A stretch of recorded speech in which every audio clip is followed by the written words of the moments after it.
Hi వివాస్. ఎందుకంటే ఇప్పుడు ప్రస్తుతం పల్లెటూర్లలో ఏం జరుగుతుందంటే చాలామంది సిటీస్కి వచ్చేయాలనుకుంటున్నారు. పల్లెటూరు ఉండే పొలాలు అమ్మేసి సిటీస్కి వచ్చేసి అందరిలాగే లగ్జరీగా జీవించాలనుకుంటున్నారు. చాలామందికి వ్యవసాయం పైన ఆసక్తి రోజు రోజుకి తగ్గిపోతుంది. ఎందుకంటే ఈ మధ్య కాలంలో వ్యవసాయం పైన చిన్న చూపు.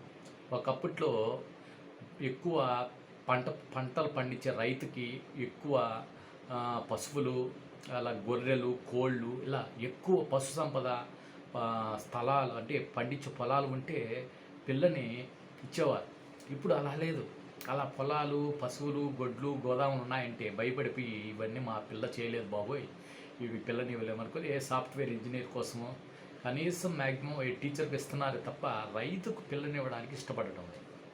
సో ఇలా రైతు వ్యవస్థ అనేది రోజు రోజుకి చిన్న చూపు చూడటం వల్ల వాళ్ళు ఇప్పట్లో ప్రస్తుతానికి పండించే రైతులు కూడా రోజు రోజుకి వాటిపైన ఆసక్తి, పండించే పంటపైన ఆసక్తి తగ్గించేసి పంటలు పండించకుండా ఆస్తి పొలాలు అమ్మేసి లగ్జరీగా సిటీస్కి వచ్చేస్తున్నారు. ఇలా ప్రతి ఒక్కరూ ఇలా మనస్తత్వాన్ని మార్చుకొని ఈ రైతులు అనే వాడు లేకుండా ప్రతి ఒక్కరూ ఇలా ఎవరి పొలాలు వాళ్ళు అమ్మేసుకొని వెళ్ళిపోతూ ఉంటే పండించేవారు ఎవరు ఉంటారు? ముఖ్యమైన కారణం ఈ వ్యవసాయ పొలాన్ని రియల్ ఎస్టేట్ చేసేస్తున్నారు. పూర్తిగా ఇల్లులు కట్టుకోవడం కోసం ఫ్లాట్లు కట్టేస్తున్నారు. ఎందుకంటే పల్లెల్లో కూడా టౌన్లకి పల్లెలకి ఇప్పుడు తేడా లేదు. జస్ట్ ఒక 15 మినిట్స్ 10 మినిట్స్లో ఒక పల్లె నుండి ఒక చిన్న టౌన్కి వెళ్ళిపోతున్నారు. ఎందుకంటే రోడ్లు అంత బాగున్నాయి. రోడ్డు కనెక్టివిటీ బాగా పెరిగిపోయింది. అందుచేత పల్లెల్లో కూడా రియల్ ఎస్టేటు ఫ్లాట్లు కొనేస్తున్నారు, కావాలంటున్నారు. అది ఎందుకు?